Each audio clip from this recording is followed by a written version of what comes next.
Good morning. I'd like to welcome you to the second installment of our Black History Month program.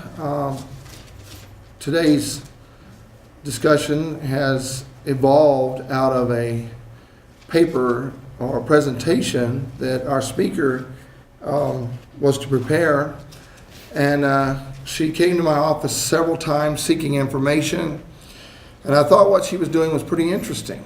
And she's always been one of my favorite students. She's very smart, very energetic, and so I'm going to let Dr. Joe Jeme introduce her this morning, and we'll begin our discussion. Dr. Jeme. Good morning. Good morning. And we certainly appreciate your presence here. Yeah, it's quite a delight. And may I just say that we're very pleased when our students present. We know faculty members, the experienced ones, come up, and they are the faces we see most of the time, almost all of the time. But this time, when I saw the program for the celebration, I said, oh, Megan is presenting. That's good. And so we're very pleased that Megan Dubose, the daughter of Miss Linda Dubose and Attorney Albert Bowles, and they're sitting right up here, proud parents, supporting Megan. We're very pleased that you're here. I know nothing will stop you from coming. But yeah, I have something written about Megan, but Megan has always impressed me since she's been here. Very quiet, unassuming, but engaging in her work, and that's really nice. And when I tell you some things about her, you wouldn't believe it because she doesn't talk about these things. She has a whole lot that she brings to the classroom. And as I see this, I am saying to myself, we as faculty members and staff need to let our students tell us a little bit more about themselves, because when they say these things, they can help to enrich the classroom experience. But Megan has traveled widely. That's very impressive. Rome, Paris, Greece, Costa Rica, Bahamas, St. Thomas. This lady is cosmopolitan. But in addition to that, she has been very active as a high school student. And certain things have been a passion for her, particularly things dealing with the environment. National Wildlife Confederation that she has been a part of, recycling in Atlanta, and joining a competition with several of the schools in the Atlanta and Fulton areas. That's really nice. So it is not surprising that Megan first entered the environmental science program. And Megan, I see here an opportunity for you to blend the two. With your background in environmental science, you're concerned about the habitat, the environment. That's really wonderful. Now, as a political science major, I can see the bridge here with respect to policy.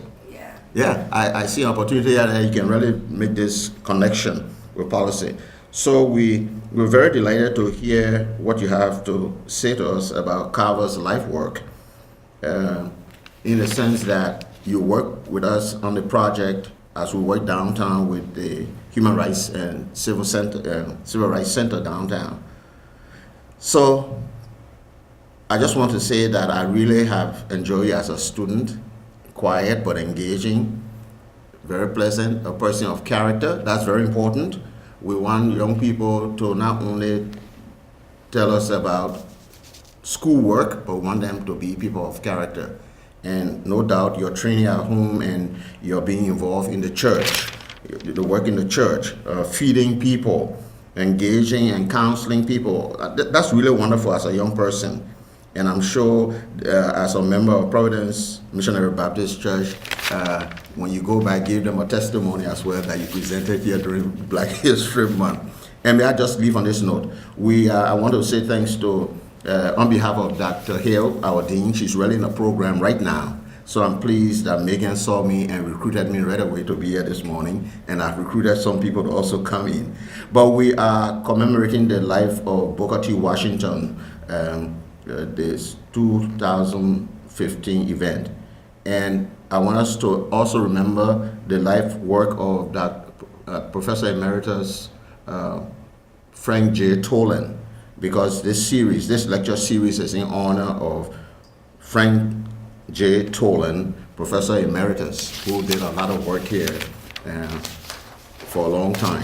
I would sometimes tease him that it was Washington, Carver, and Tolan. But this time we're focusing on Megan's presentation to us. Welcome, Megan.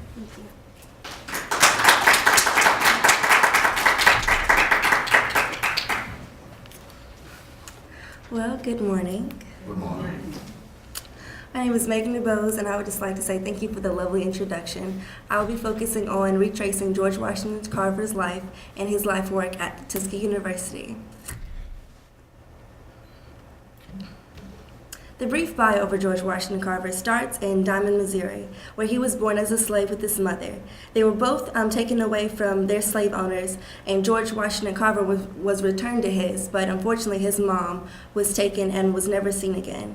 That inspired George Washington Carver to really focus on his faith with God and his clear understanding of nature and how he should focus on his passion. After his mother was gone, he was taken to his family he was taken to his new family with I'm sorry, I always get kind of nervous with these type of things. With the Moses Carver, and the Carver family helped him understand the importance of a pure education. But he was not able to really work on the farm. His adopted mother taught him how to cook and clean and gave him a good education. And when he was younger, he studied with the neighborhood children, and it helped him understand how to really, have a good education over in the future. I don't know, I got so nervous so fast. And so, starting over, I would like to say, he really inspired his brother to further his education. But the person that really touched Carver was Moses, and helped him really pursue a education to Ohio State. But at first he applied to Highland College in Kansas, but was denied after he was found that he was an African American historic black man. And so after being denied, he still pursued an education and was accepted into Ohio State, where he pursued the arts and botanist, and he really found a passion in nature, and he pursued painting. And after that, he looked at Tuskegee University, where he was introduced to Booker T. Washington, and he was taken there as a professor. And that's where Tuskegee University really took him under his wings and gave him an opportunity to shine. He was asked to work with Thomas Edison, but denied the opportunity with a six-figure salary, and he never patented or sold any of his work, because he knew, as a man of God, the nature was for everybody. This right here, you can retrace the Carver Trail at the George Washington Carver Nutrition Walking Trail.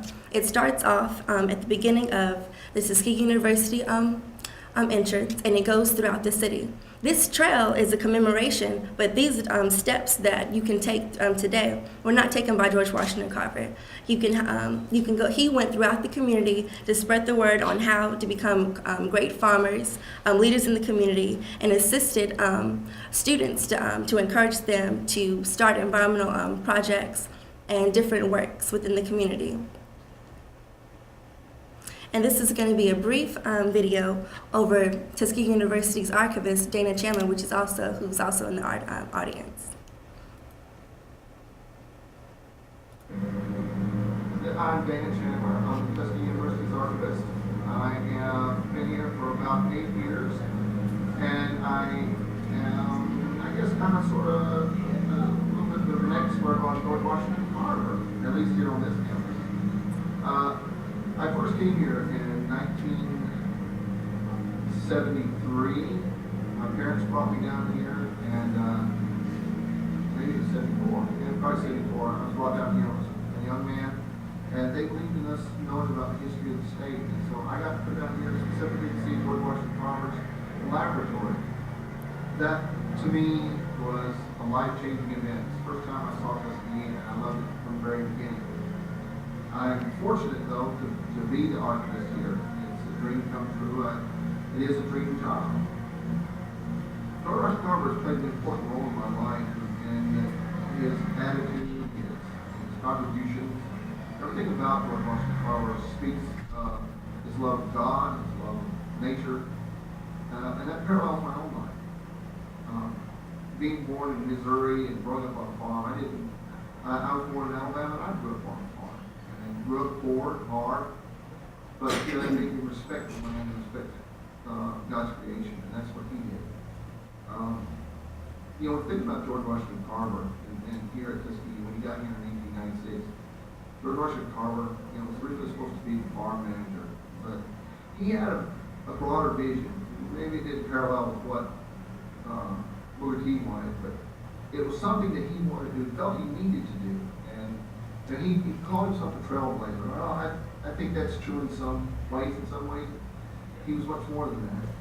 George Washington Carver, I call him the first African American green scientist because of his work with the natural products that people wouldn't normally work with, like wisteria vines and used oil, things like that people would throw away. Carver was full of unique methods how to use that stuff for the betterment of mankind. And that's another thing about Carver. His reach went far beyond anything that's black or white. Is for all mankind. That's the one thing that sticks out in my mind. When I look at the people that have tried to make money off of him and his ideas, and sometimes it gets very frustrating. There's a trail in Tuskegee that they call the Carver Trail. It's nothing more than something that's put there for tourists.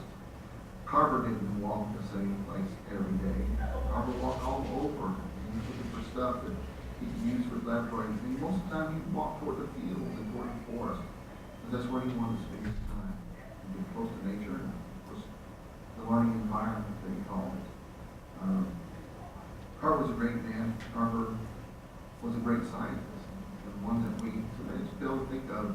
And looking beyond him, what makes him also unique is, and I would call him a genuine Renaissance man. He sang in the chorus. He taught piano. He was a painter. He crocheted. He cooked. In fact, he was a very good cook. A lot of the recipes are still used today. We were looking at some of them being pinned on Pinterest. Even that's kind of cool, So, yeah, Carver was very special and continues to be so. Thank you.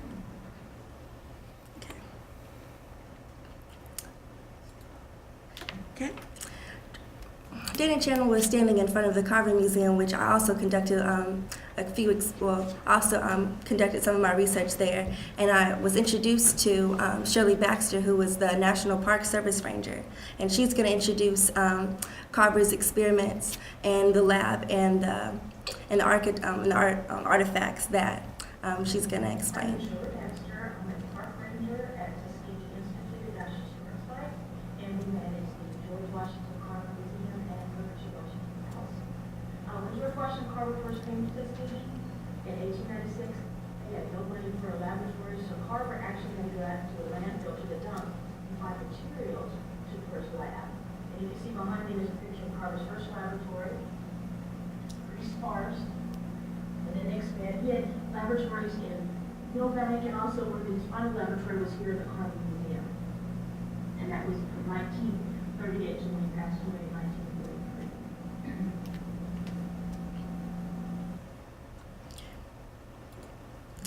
It was such a pleasure talking to Shirley Baxter because she was so enthusiastic about her career and how George Washington Carver inspired her life. And it was so interesting seeing all of the same tools and equipment that George Washington Carver used. Okay. And so the few of the facts that I found were really interesting.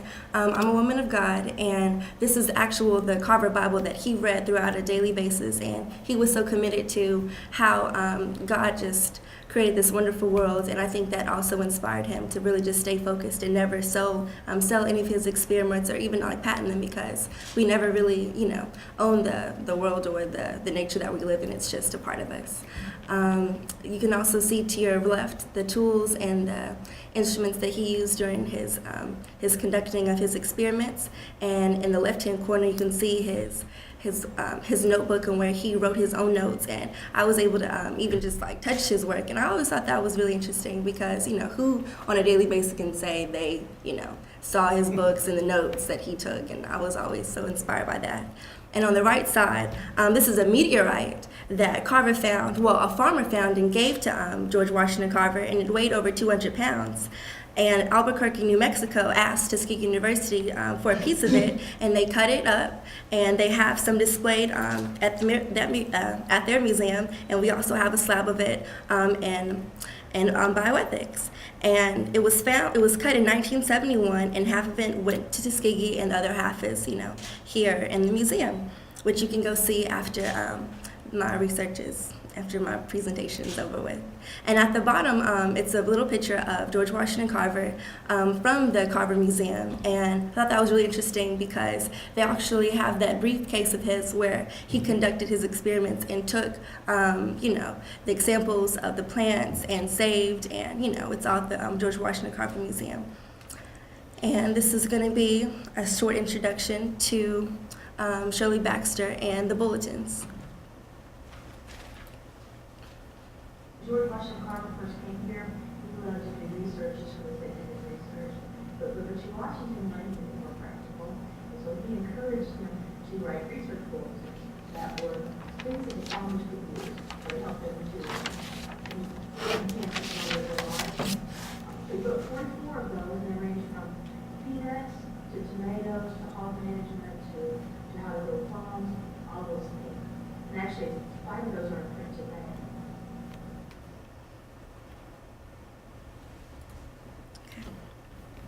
I'm not sure if you can really hear her, but she was talking about the bulletins that George Washington Carver wrote himself along with the students at Tuskegee University.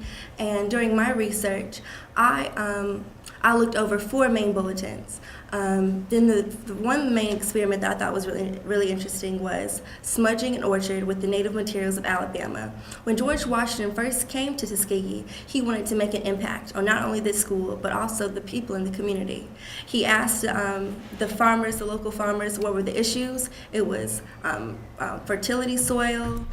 Different crops were having issues because they were planting the crops each year, the same ones, and it was weakening the soil. And the fourth one, the Bulletin 42, how to build and maintain the virgin soil. He told them how to switch their crops, not only just grow cotton, but peanuts.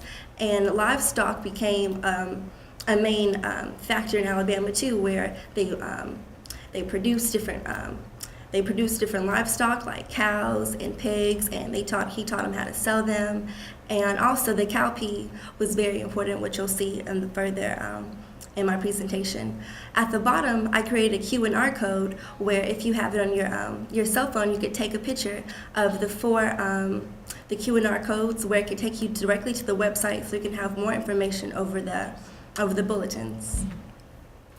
So starting off, smudging an orchard with the native materials I found was really interesting, because as you can see, I had no idea that smudging would be popular in the South, even though the climate change has very drastic change on the fruit and on the different plants in the morning. The frost takes away a lot of the strong fruit, because it kills it off and it's not really able to grow. And so smudging, which you burn the certain materials, it depletes it repels the frost in the morning time, which will allow the plants to have a better chance in the afternoon. And the 18 students that took place were, of course, not the 18 students, but the first director was George Washington Carver. He looked over all of his experiments. And T.N. Cowan, he was the pharmacist. He was the farmer, and he was the person that just tended to the crops and the peach trees, which they mainly smudged. And N.D. Ricks, he was a fruit grower, And there was just the two main popular students that maintained the smudging in the morning and at night. And the description of the plantation, they had over 100 acres, which can be found over Tuskegee University's, campus. And I thought it was just really interesting because we're not really taught this type of stuff in environmental science or within political science. And I just, thought that was an interesting experiment that he did. Also, the first one to smudge was Oliver de Saris, and he was a French botanist, and he studied how popular smudging would be over his orchards, and that's where Booker T. Washington got the idea from. My second one is how to grow cowpea, bulletin number 35. There's 40 different ways that you can cook the cowpea, and today there's 33 countries across the world that maintain this because it's high nutrition. NASA studied this in outer space to find out how important it is to grow this plant because there's so many different nutrients in the cowpea. And then bulletin number 41, can livestock be raised profitably in Alabama? And of course, yes, and you can see this through the different companies that we have today. And George Washington Carver really encouraged the farmers to produce cows and sell them among the different farmers around the city. And the last one is how to build and maintain virgin soil, bulletin number 42. Like I said, it was very important for George Washington Carver to really go out in the community and talk with the local farmers and encourage the students to really have a hand with helping them because he understood how to bridge the gap in between the two. And I think that's why the Carver Trail was so important, not just because it's a nutrient fact. Walk, but it also just encourages people to walk within the community and see the importance with bridging the gap and maintaining the fertile soil. Of course, the farmers had to create plants for not only their communities but their families because that's how they ate. And so this really concludes my presentation. The Q&R codes can be found on the website on Instagram.com for George Washington Carver's footprint. And if you have the Q&R codes on your phone, you can just take a picture of it, and it'll immediately take you to the website where you can also find more information. You can do your further research. And I would just like to thank Shirley Baxter and Dr. Chandler, and of course Dr. Jamay and Dr. Hill for allowing me to do this presentation. Thank you.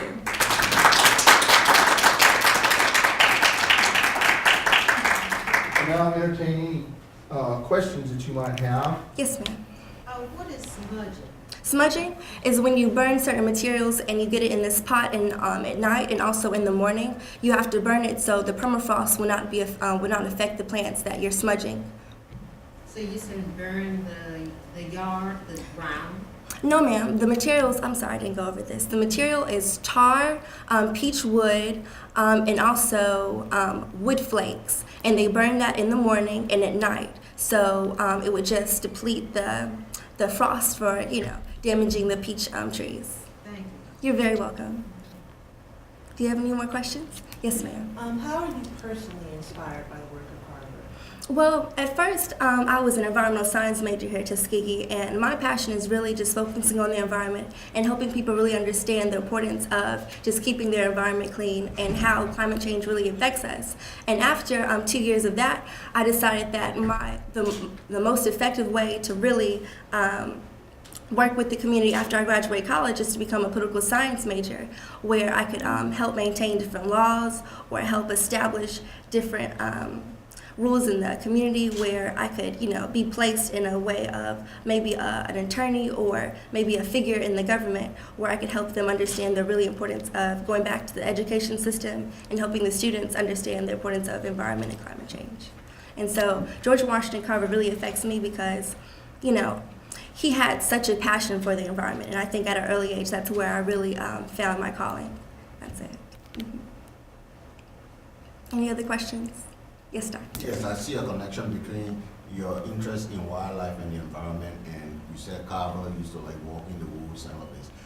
Could you speak a little bit about what you think about the consciousness of young people, your fellow students, with respect to the environment and keeping it clean and safe and all that? Well, I think my generation's really getting back to their roots, and I think their consciousness is really opening up. I feel like more students are more willing to take, like nature walks or camping trips to really just have like their own experience within nature, because it's very important to understand the importance of just what like God has provided for us, or whatever you believe in. It's just really important to understand where nature comes from and how to really appreciate your environment. That makes sense. Yes. Yes, ma'am. Did you find in your research his Carver's work to be that of a controversialist? Did you find in his work that he was a conservative I would. of nature? That's a good question. I think as a conservative, I think he was conservative to the point of his religious background. As a liberal, I think he really understood why.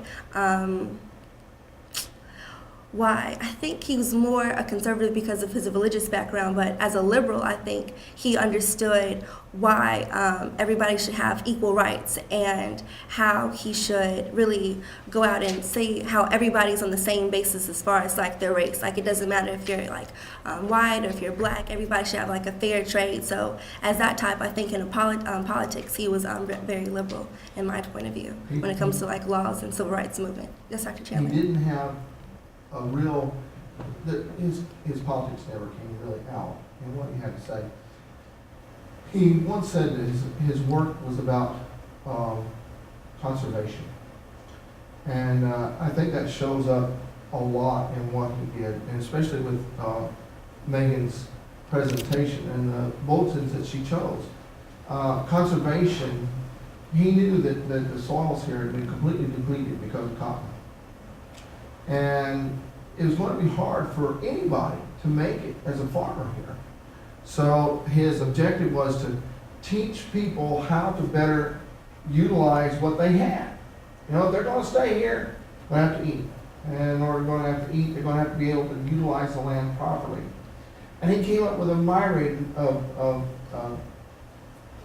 possibilities of how to make that happen as a conservationist. I think that Carver epitomizes that idea that we talk about today of going green, of utilizing everything. So from a politics standpoint, we're not going to find a whole lot. But when it comes to conservation, you're going to find out that he was all about people and people surviving. Okay, thank you. I have a question about the statement that you made in the video that he might have been a little bit contrary to the motivations of Booker T in some ways. Could you elaborate on that? Yeah, that's been one of those things that people talk about a lot, is the controversy between Carver and Washington. Washington had an ideal, and in reality, Washington was a micromanager, and he wanted Carver to come down here to supervise the farm. That wasn't Carver's intent. Carver's intent was to be working with his experiments to develop them. He was about trying to put those things into practice. A lot of the stuff that he kind of avoided were the details. Carver was a bigger thinker, and after a much broader picture, and the details are what really bothered Washington. Washington wanted, hey, I want more egg production, I want more this production, and Carver's looking at a bigger picture. So I think there was some controversy there. I think that the overall Washington admired Carver and vice versa in what they were trying to do. Both of them were trying to help people become self-sufficient. They're just going at it a little bit different than each other. May I say, it's really true, your focus has been on the man of science and the man of God. Yes. But because of the way he did his science and the objective that he had in mind about his science, he made political statements. Mm-hmm. In what sense? I mean, clearly, he said the knowledge must be used to raise the value of life, improve the value of life for people, the poor Yes. farmers. He took his knowledge out. Yeah. He took his knowledge out. How can you can improve your farming so that you have more and live better? So in a way, you can say He had a very subtle way of projecting his exactly, ideas. exactly. And that should not be lost in the sense that the focus was on his research, but the end of his research, he wanted for it to serve the cause of people around in the communities. That's right. Exactly. I think, Dr. Powell, you have something. I just had two comments that I want to share with you because I love your topic. Thank you. Yeah, and one was getting back to when you saw his laboratory Oh, yes. over in the Carver Museum. Just bits and pieces. My Mhm. grandmother, I was born here down the street, and her house was where the current new post office is. And she ran a boarding house here for many years. But she told me that when I don't know exactly what year, it was after 1920 probably, because it was during the war, when there were, a lot of things were rationed, and they had little ration books. You couldn't just go to the store and buy stuff, you had to have a coupon. She said that before that, Carver would come to the community, he would come around and tell you that he needed any leftover items you had from your kitchen or whatever, bottles or whatever, for his lab. And so grandmother and them, with all her cooking and, getting whatever she got and whatever she got it in, would say any bottles, any drink bottles. Back then, I don't think they had many, they had Coca-Cola, but I don't know what other products they had that came in those kind of bottles, but any kind of jars that they used or that broke that they couldn't use anymore, she saved them for For it. Carver. And she also told me that they saved string, and she sewed a lot, and there were a lot of it leftover pieces of string or whatever, and they rolled them up in little balls until, a yarn. And also they saved rubber bands, and they saved tinfoil. Now, they didn't get tinfoil in rolls like we do at the store today, but I know they got chewing gum, and they had the tinfoil wrappers. I know they saved that, because she was always very conservative like that. She didn't throw stuff away either, and so they would she would send the message out here, and he would either send a student or he would come by on his walks and pick up whatever all the people on the block down there, all the people in the area saved for him. And he would get them and put them in his little bag and bring them back out here and use them for his lab. And they would smooth out the broken glass and make little bowls or jars or whatever he used for his experiments. And the second thing I wanted to mention was your last bulletin about the cattle. Yes, ma'am. Okay, you spoke mostly about milk products, I believe, in dairy cattle. But I also wanted you to know that on the the beef cattle area, his work started what I think is the beginning of the cattle production in beef cattle for Alabama. And later, the years where Alabama was the biggest cattle producing state in this country, in spite of Texas. And I happen to know that. It was probably because of George Washington Carver. My daddy-in-law, and he was a friend of Dr. Booker T. Watley's, they went on trips to Africa and stuff together. And he was more of a cattle person, and Booker T. Watley was a grain person for cattle products. And there was a black Cattlemen's Association component, and there was the white one, and later on it merged together. So the history of what he did and where he went and how it affected our state for years after he was gone was there. Oh, yes, ma'am. Thank you for sharing that. One other question, are you saying that his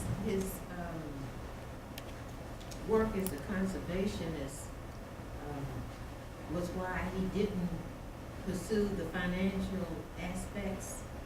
I think Megan hit it when she said that he was more interested in what he could do and accomplish for God. He considered himself a steward of God's creation. He would have found it selfish for him to just sell his products, because that was a gift from God. Selling a gift from God would just be, disrespectful.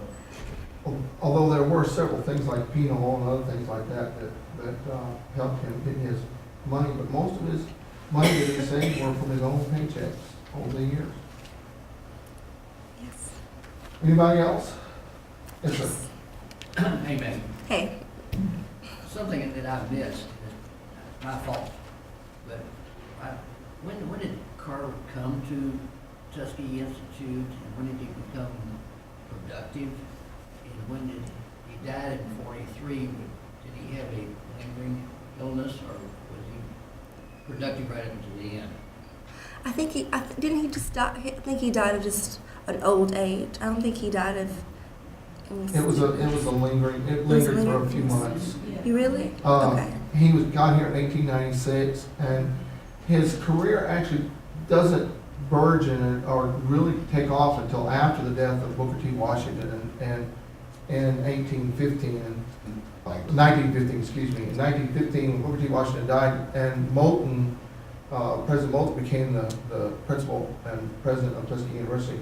That's when Carver really took off as a national icon, and that opportunity for him to get his information out there, it really became important. That's when he first really had a first-class laboratory, is during the time of Moulton. He also had pernicious anemia, and back then, the diagnostic tools were not like they are now. And that's it can be fatal if it's not treated correctly, and they didn't, I don't believe in those early years, they gave iron. I mean, many of us that are my age remember every spring we've always given castor oil or something, and the Carter's little liver pills came out, and people just took them. They didn't know that whether they really helped them or not, but they felt like they did. And they had certain remedies, old remedies, and whatever was new. But anyway, he had a long, pernicious anemia is chronic, and I do not think that they treated him correctly, adequately, because maybe they didn't know it. They didn't diagnose it for a long time, and he just wore him down. And he got very, very anemic. And the last year he was living, the last 2 or 3 years, most of that time he spent in the hospital, or under very careful control of the doctor. And he was, so eventually that just wore his system out. What I was really fishing for, he had a productive career here about 25 years. Yeah, roughly, He was yes. working up until that. Right. Not very often in his Dutch, but he was entertaining people, and he was talking about his ideas, and he was thinking in his lab. Did you read, oh, I know you read the book by Hershey. Yeah. Yes, ma'am. Well, Mark but Hershey. I was questioning whether when you were saying that he wasn't productive right off when he got here, that I thought in Hershey's book it appeared that when he was in graduate school, Well, he was productive. He was productive in coming up with some things that nobody else had come up with. So he came here as a figure that was already kind of nationally accepted. Well, when we say productive, yes, he was productive. He created all those bulletins. A lot of those bulletins were created prior to, but he does not come into really national significance, meeting with Ford and other things like that until after the passing of Booker T. Washington. Any other questions? No. I would again like to thank you, Megan, for Thank you. the presentation today. Thank you so much, Sue. Did a good job. Thank you. And like Dr. Jimmy said, it's so good to have our students participate in our Black History Month program and any program that we have here on campus, because they're an extension of what we do as teachers and what we've accomplished to get them to get up here and do presentations like this. It's not easy, is it? Imagine when you're talking in front of 1,000 people or 3,000 people, it gets even worse. But you did a great job, and we really appreciate you, Megan. Our Black History Month program continues tomorrow with Doris Jean Peak talking about the Jessup wagon. Ms. Peak is really qualified to speak on this subject, and I would consider her probably the foremost expert on the subject of the Jessup wagon, and she's going to do a really good job of tying in together Washington's insistence to start the wagon and its subsequent evolution to the movable school. she actually divides it up into 3 different parts, and I think you're going to find it quite interesting what she has to say. Any other comments? Or thank you again for coming and being with us today, and I hope you have a really good rest of the day. Thank you.